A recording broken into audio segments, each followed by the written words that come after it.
you want to look for an aggregate set of data about what's happening in your marketplace as opposed to attaching a lot of overweighting to your two largest accounts.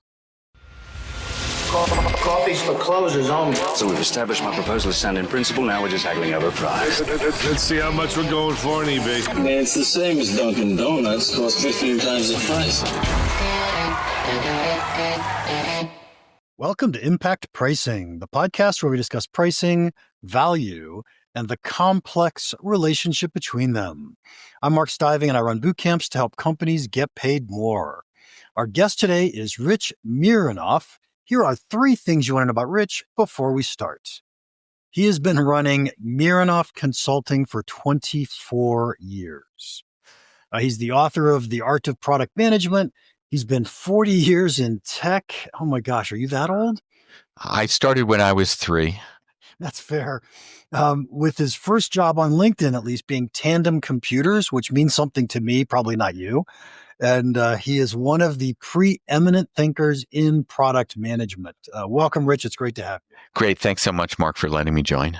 Okay. I always ask the question, how did you get into pricing? And I know you're not in pricing, but how did you get into product management? So I got into product management accidentally. In fact, it was at Tandem Computers in the 80s where I joined. I was in a strategy job for a little while that didn't make any sense, and I was in a couple other jobs. And they had this product management thing open up, which I didn't know what it was, and they didn't explain it to me. And had they been more forthcoming, maybe I would have made a smarter choice. But I got pushed into product management like almost everybody who is in it does. It's an accident. It happens. There's an opening. There was no plan. And I had to figure out from scratch what it was that I was supposed to do because nobody was going to help me. So it's funny that you say that because, as you know, I worked for Pragmatic for a little while teaching product managers. And I just became so enamored with this role. I think people should strive to get that job. It's like running your own company, but you're just running a product. I think it's the most fun you can have at the office with your clothes on, but it takes a very, very special combination of skills, right? You've got to be able to think really deeply about customers and markets and economics and competitors and how things get launched and sold, or you fail. But you also have to be technical enough and understand the technical nuances enough to work with your development teams and build something that actually works. And then you have to be sort of a little bit savvy about how the VC or the funding world works, because your executives are driven by a lot of forces that are not about the tech and really not about the customers, but proving success and earning money and getting to the next round. So there's this sort of funny intersection of, CS, computer science degree meets MBA meets somebody with a lot of heart and emotion and isn't just a hard-bitten, show me the money guy. I think it's a great fit for a small number of us. But when somebody randomly comes up to me and says they think they want to be in product management, I usually take the other side of the argument for the first 5 minutes because for most people, it's really a bad fit. Huh. I could see how most people couldn't do the job very well, but I could see how it'd just be such a fascinating job to do. Yeah, all the responsibility and none of the authority. I know, isn't that amazing? So do me a favor, and without me asking a pointed question, riff on pricing and how it fits in the world of product management. Sure. And important for me to start by saying I'm a B2B enterprise guy. Okay. And that'll cover or color everything we're going to talk about in the next few minutes. So in the B2C side of the world, where we have 50 million subscribers to our streaming music service, or we have a dating app with 100,000 people who want to find love or whatever it is tonight, or any kind of high volume, low price consumer velocity kind of thing. I think of pricing and packaging really as a science. So, we think deeply about the good, better, best, or bronze, silver, gold models and what features are going to get somebody to buy up from the basic to the next.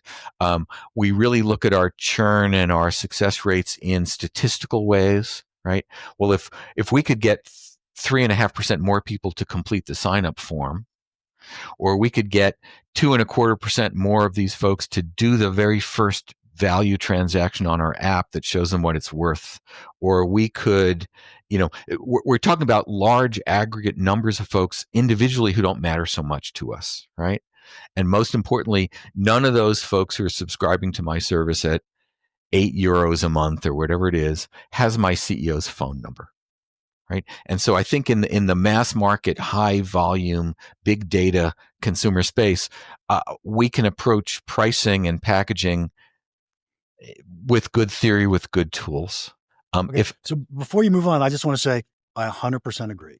Great. B2B pricing and B2C pricing, hugely different monsters. Right. And so I've done a little bit of B2C stuff in my career, but almost all of it's been on the B2B enterprise side. And for me, enterprise means we're probably charging 50,000 or more a year to a customer, right? Small business at 1,000 or 5,000 a year looks more like consumer. But at 50,000 or 200,000 a year, it has some different features. One of which is we're going to close a small number of large deals this quarter. And the CEO knows the names of every one of the top 20 potential prospects in the funnel and only asks the VP of sales maybe once every day how those are each going, right? And the board members know the names of the top 10 or 20 prospects in the funnel, and they only call the CEO once a week each to ask how those are going, right? And so there's a tremendous back pressure here that says we must close these top 7 deals, whatever it is, for $1 million apiece, because otherwise we're going to have to fire people, which, by the way, usually starts with the head of sales, the head of marketing, and then the CEO, right? If we don't make our number this quarter, people lose their jobs, right? And what that creates is a dynamic where on the product side, because I believe pricing must live with product, not with sales. Right. We do all these really careful bits of analysis and we figure out what the product tiers are and we put the features in the right place and we have our roadmaps and we assign value numbers based on lots of interviews for how much this is worth. My own pet theory is that, we can extract something between 15 and 20% of the customer's value on our price, however we're doing that, some vague thing like that. So we're doing all this analytical work and we create a pricing and packaging model, which is really going to work for the company, we hope. And it survives about 3 days because the next phone call from JP Morgan Chase to our sales team where JPMC says, I'm really interested in your product, whether that's true or not. But what I want is for you to blow up that whole packaging model and take 3 of the features that were in the bronze or in the gold package and put them into the bronze package for us. Or we want a different unit of pricing. Yes, you're doing this by the seat, but we have a special treasury group and we only have 4 people in it. I'm sorry, we have 900 people in it, but only 4 are going to use your product. So we want it to be metered on usage or transactions or right. And if we were in the consumer space, we would say no, right? No, you can't subscribe to my music streaming service some other way. You either buy it or you don't, right? But when 2.5 million of the 11 million we're supposed to bring in this quarter hangs on a deal, what I see is this tremendous people, political, internal, organizational pressure to make an exception just this one time. By the way, the behavioral pattern is it's every one of the largest 10 deals we do this quarter. And so we end up with this sort of island of broken toys where 8 of our 10 largest invoices are done by hand. We're running custom reports. We have a special build on a special server for these folks. These particular 2 clients won't upgrade because reason. We're building a special integration for big company X. Because, and by the way, we're eating all the costs and we're going to have to support it forever, that the organizational model, that the economic model of the company basically drives over the top of the idea of a fixed, standard, considered pricing and packaging model. Okay, I want to push back for a minute. Good. First off, I don't necessarily disagree with what you just said. If you take the top customers of any enterprise organization, we're doing custom stuff for them all day long. Right, whatever it takes to win the deal, close the deal, we're going to get. Yes, absolutely. Right. So now let's take the other 80% of the customers. Sure. And there we actually need to do. It isn't the same thing as B2C, but it's the same thought process in a lot of ways, where it's how are we going to package this into good, better, best, and be able to sell upwards? Sure. What's the pricing metric going to look like, and how do we offer those to different customers? And I don't disagree. But if you look at the weighted revenue average of what's coming in, the bigger the deal size and the smaller number of deals, the more those specials and one-offs represent the real money in the company. And so what I see is that if we don't care so much about this prospect, then we put them in the standard bucket. And that's actually okay if we have just one special. But when my puppy pees on the carpet and I give my puppy a treat right afterwards or a big commission check, we're rewarding the behavior that we reward, not the behavior that we want. Yep. And every time the puppy pees on the carpet after that, it's my fault because I didn't set up the right comp plan, the right reward system, the right messaging such that, and by the way, in the courses I teach, we have a joke. The definition of a millisecond is the time between when I, as the head of product, tell somebody on the sales team they can't have a special to close their deal, and they escalate to the CEO. Right. So my expectation of the science and applicability scales with the size of the deal. Yep. So I can see that completely. Mm-hmm. And so what are, when I think about pricing, Mm-hmm. First off, I just want to give you my feedback. Sure. I always use the number 10% of the economic value. And Okay. I think I'm setting expectations lower. And then I always say, look, if you have a great brand or you can reduce risk, you can bring that number up. So I usually start at 10. You've done infinitely more of this than I have. So, I'm happy to follow your lead on that. That's the number I pick. I'd rather get 20. Sure. Yeah. I'd rather get 50, but it just doesn't happen. Yeah, exactly.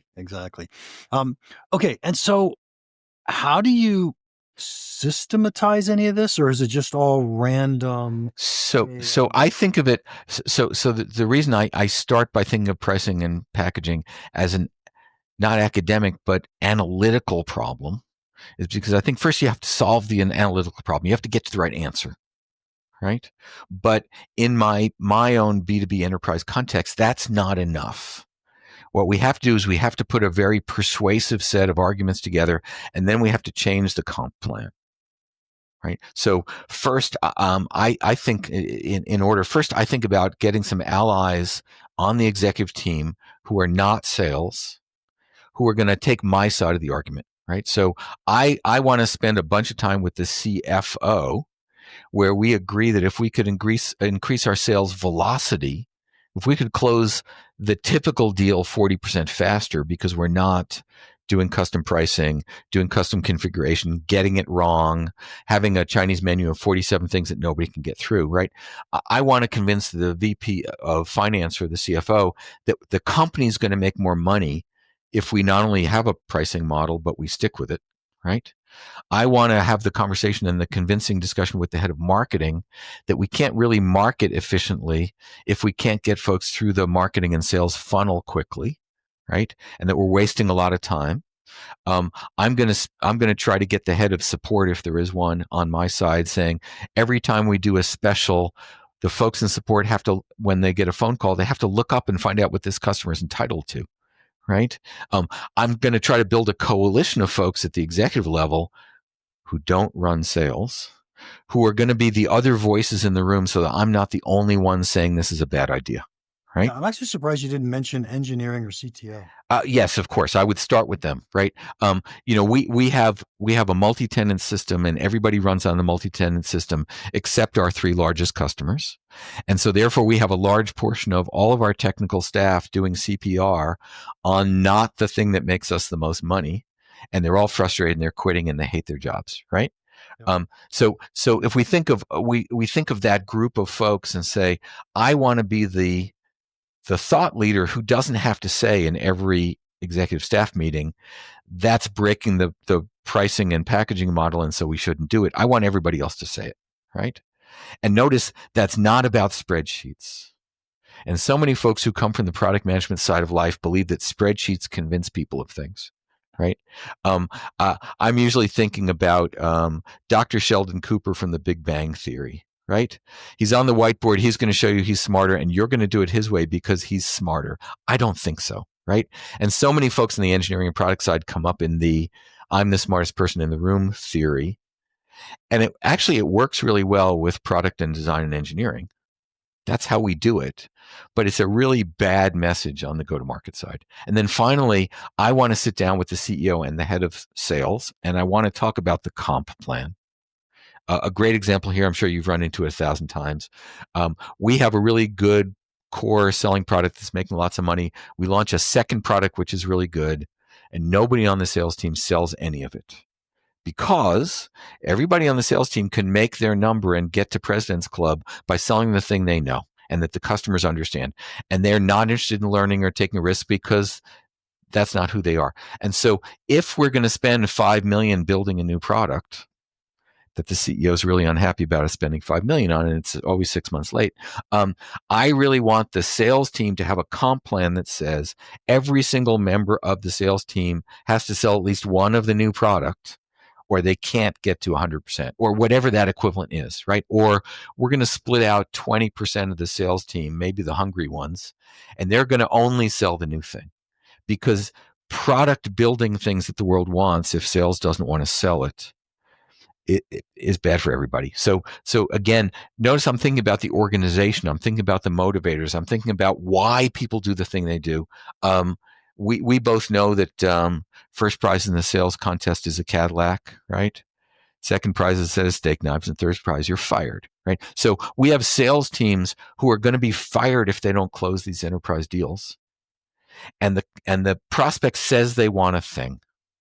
And so I fully expect every member of that sales team to lobby within an inch of their lives to get whatever the customer says they want, even if it's bad for the company. So a comp plan, for instance, that says you get extra points for selling the standard licensed product as is, and then we deduct revenue for every dollar of professional services, special stuff we do for them, so that you're incented as a salesperson to not sell specials. Instead of, we considered all revenue to be the same. So if you can sell 2 million of one-off consulting or IT, then we send you to President's Club, right? Again, I'm thinking more about the how do we make it real than how do we make it right? Because you're the expert in making it right, and the science of pricing and packaging.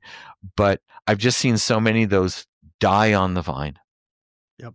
It's that last mile. It's when the salespeople That's right. present to the customer. That's right. It's absolutely right. I often talk about comp plans, and my comp plan conversation always goes around, can we create something that's correlated with margin? Okay. Which gives them incentive to sell the value of the product as opposed to doing discounts. And right. But I love what you just said, because I'd never thought of, hey, you're going to get a higher margin or a higher commission check when you sell standard product. Yes. Than when you sell custom. That's right. And there's usually this sort of wrongly thought economic argument where we say, well, but they're going to give us $300,000 worth of one-off special IT consulting project dollars, and we think it's only going to cost us $150,000 to do the work. And there's margin, right? But what that really does on the engineering side, because we can't just hire more people, we certainly can't hire the best people. And by the way, we're going to have to support that piece of code forever until that customer goes away. What we're doing is we're borrowing people from the core strategy, the core roadmap, the core value, the core engineering to do a thing that isn't going to make us much money. And by the way, we've always underestimated the work, and so there's no money in it. And then we're saddled with 1 more and 2 more and 10 more things that engineering has to maintain because that special projects team moved on to the next thing. Yep. So again, you're much smarter about how we manipulate the comp plan, but I think you have to go there. Yeah. I just want to pile on because I'm enjoying this conversation way too much. Right? Good. And so then JP Morgan Chase says, hey, we really need this. And everyone in the company's thinking, well, if JP Morgan Chase needs it, everybody. Yes, of course they do. Even though that's not true. It's not true. But again, let's be generous in our thought with our sales team. Okay, so if you're an enterprise sales team, you only have 3 accounts or 4 accounts, and by the way, only one of them is up for the major renewal in these 2 quarters. So there's no intellectual or linguistic difference between JP Morgan Chase wants this thing and all of the customers I'm calling on want this thing. Right. And I expect every one of my enterprise sales reps to make that leap from one instance to many, because we pay them to think about the world one account at a time. Yep. Right. That's their reward system. They're not paid to do market research. They're not paid to do surveys. And in fact, they're paid to believe what the customers tell them, because they don't actually care if it works. Right? If JP Morgan Chase says we need an interface to this really, really old database that was written in the 90s that nobody remembers anymore, and will pay you for it, right? No one else in the world is ever going to see that or use that. And in fact, JP Morgan Chase isn't going to make that connection, but somebody wrote it on a Post-it note and the buying committee has it on their list. And so we're going to agree to do it because it's a 7-figure deal. Yep. Absolutely insane. Well, when I see CEOs who came out of any role other than enterprise sales, we can have this argument. We can have this discussion. We can paint the picture. We can bring the evidence. Yeah. So I want to jump back to, Sure. we're talking a lot about sales. Yep. And I love talking about pricing. You had mentioned, we're going to the 10% or 15 to 20% of economic value that we're going to deliver to a customer. How do you convince salespeople to actually communicate economic value or determine economic value as they're selling the product? Okay. I do not expect them to determine economic value. I expect them to communicate it. Okay. So I believe a fundamental obligation of product management, if we're building something that needs this kind of discussion, is to do the economic math before we start the development, not after. Okay, so I or somebody on my team is going to sit down one-on-one, maybe in person if we can do it, with a half a dozen or a dozen prospects early enough in the cycle. We haven't built it yet. Okay, we're not actually trying to close them. We're doing discovery. We're not doing selling, and those are opposite things, right? And I want to ask a lot of questions of these folks who are friendlies, who I've gotten a connection with, who don't have any incentive to lie to me yet, because I'm not trying to get them to sign anything, right? And we all know the difference between listening, learning meetings and selling meetings, right? So questions I ask, specifically and quantitatively, how are you going to measure success for this product, right? Is it, faster through the factory? Is it lower cost of manufacturing, right? What's the unit of your success, right? How do you get a bonus, right? What's the target number for this? We do the sort of current and target state. Okay, you're telling me that you're building cars and the current overhead for parts and labor and whatever is 62% of the car. And if you could get it down to 60%, you would get a bonus and a promotion, and the company would the stock would go up, right? Or, we're worried about outages for our systems and downtime, and every minute of downtime costs us. We're the New York Stock Exchange, and every minute of downtime costs us $1 billion and an apology letter to the SEC, right? I need to know how they measure success, right? And then we're going to go into this sort of current state, and I ask a lot of questions about, if they were going to take this purchase order to their CFO to get it signed, what argument would they make, right? And sometimes it's a top-line revenue argument. We could sell more of our widgets if, fill-in story. Sometimes it's a cost savings argument. We could lower our cost burden if, or our support burden if, or our, warranty replacement cost if, right? Or, I have to have the argument that they give me. Right now, I usually disbelieve the specific numbers. I'm looking for, we'll collect a bunch of numbers and put them in. But for me, that's the tool that I can put into a 3-line spreadsheet, because I would never give anything with more than 2 or 3 inputs to my sales team or to my customers, right? But we could have a little 3-line spreadsheet that said, your current cost per car to manufacture, we're going to save you 2 to 4%. That's our guess. That's what our product does. Your savings, and we multiply it by the number of cars that you make every year, right? I need to help my sales folks not talk about price, but to talk about value. And value is on the customer side. And so we need some very simple tool where we can discuss the value before we get to the price. This product's going to help your support team answer calls faster. Okay, how much faster? How many calls do you get? What do your support team cost? We multiply and we say, based on your situation, I think our product could save you 10 to 20 million a year, right? Because as a salesperson, I know that somebody on this other side has to sign for this. And expecting my customers, my prospects, to know all the numbers and do the math is unrealistic. And expecting my sales team to be economists is unrealistic.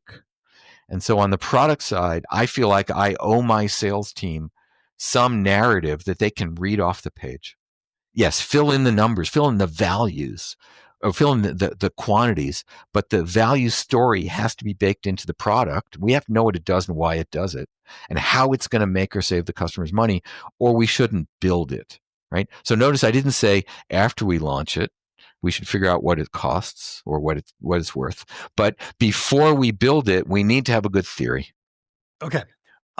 First off, I agree with the entire first half of what you said. In fact, Okay. I wanted to rejoice and jump up and down. And it's like, well, I work with companies all the time who haven't said, what's the value of this product to our customers? Sure. Right. And so the product managers haven't done what you just recommended. And it's like, please. Right. Please. It's like, let's not spend that next 10 million if we haven't figured out how we're going to monetize it. Yes. There's so many reasons why people develop products, and rarely is it because we think it's going to make our customers more money. Yeah. Right. But you were going to take issue with the second half. Go. Oh, the second half. So I can see where you come from when you say that. I just teach it. I teach something slightly different in that I think that when you go in and say, hey, we're going to save you 2% on the cost of a car, right? I think that that's not as believable as, well, where are the problems that you're facing? And what do you think we could get those to? I'm not going to disagree. We have to lead with the story about how and why we're going to add value. But if we don't have the number at the end, right? If I go into some auto manufacturer and I say qualitatively, I can save you a lot of money. We have this AI system and it's going to design your cars better and it's going to be cheaper to build them and they're going to come off the line faster. And I don't quantify it, I don't think they can buy it. I'm totally with you. Right. So yes, we lead with benefits, we lead with stories, we lead with vignettes, we lead with problems. But the last 2 paragraphs of that have to justify somebody actually signing a contract. Yep, totally. Yeah. And so what I usually, I'd say these words to my clients all the time. Nobody believes an ROI calculator. Sure. Absolutely. And so if it's too simple, I don't believe it. Well, so I would say it differently. I would say nobody believes in an ROI calculator, but they're not going to do it themselves, right? So the best outcome for me is to have one of these really cheap, stupid ROI calculators that has wrong numbers in it. Okay. In fact, I like to understate the value. Okay. I'd like to sit down with a prospect and say, well, we're going to reduce your tech support costs. I'm guessing your tech support people cost $50 an hour and it takes you 4 minutes to close a ticket and you get 100,000 tickets a year. And I want them to come back and say, well, actually, our tech support folks don't cost $50 an hour. They cost $90 an hour. And it doesn't take us 4 minutes to close a ticket. It takes us 10 minutes to close a ticket. And gosh, that ROI just got bigger. And we've bought a bunch of credibility because we lowballed it a little bit. And they're the people convincing us that they're going to save more money than we originally proposed. That's just psychology, right? Yep. But I can't wait. I can't depend on having smart buyers. Okay. If you only sell to people who know how to do ROI calculators for themselves, you have a limited market. Yeah. So the way I do it, or the way I recommend that we do it, is that the salesperson knows what the ROI calculator looks like in their head. Sure. But they don't bring out the spreadsheet and say, let's stick your numbers in. It's, okay. Hey, how many cars do you do a month? Sure. That's fine. But when the person in the other says, well, how did you get there? Maybe we show them the numbers, right? Again, I think that's That's a good sales philosophy question that I don't have a position on. What I do have a position on is I can't send my salespeople naked out into the world without this kind of tool or information, because I get fired if we don't close enough revenue. Yep. Rich, I think we have come to an agreement on Okay, good, great. I'm so glad, because I'd hate to have to rearrange my thinking on this after 40 years. Me too. Hey, Rich, we are running out of time, but I'm going to ask you the final question. Sure. Even though it isn't your field, what's one piece of pricing advice you would give our listeners that you think could have a big impact on their business? I think you want to look for an aggregate set of data about what's happening in your marketplace, as opposed to attaching a lot of overweighting to your 2 largest accounts, because they're special and different, and your sales team has a lot of incentives to give them tremendous discounts and special treatment that you're not going to give everybody else. Yeah. And so your 2 best accounts are not like everybody else. I hope they're not. Well, maybe they are, but the motivations are different. Usually the use cases are different. The politics is different. And so I want to look at the big fat middle of my market rather than the top 2. Yep. Perfect. Rich, thank you so much for your time today. If anybody wants to contact you, how can they do that? 2 things. One is, cleverly, my last name is also my domain name. So if anybody wanted to get a free access to the last 25 years of blog posts and talks and tools and stuff, it's free. They can just come get it, Mironov.com. And then my email address, which is how I address the world, is cleverly my name, rich@mironov.com. Because I bought that domain in the early 90s before the Soviet Union was on the internet. That works. To our listeners, thank you for your time. If you enjoyed this, would you please leave us a rating and a review? Walter S. said about my latest book, Instant Profits, How to Raise Prices Without Losing Customers. He said, this is the kind of book that gets right to the heart of pricing strategy without wasting time. What I really appreciate about this book is how direct and practical it is. Mark cuts right to the chase with advice that's easy to apply immediately. It's made me rethink how I approach pricing for my properties and services. Walter, thank you so much. The check is in the mail. And finally, if you have any questions or comments about the podcast, or if your company needs help getting paid more for the value you deliver, feel free to email me, mark@impactpricing.com. Now, go make an impact.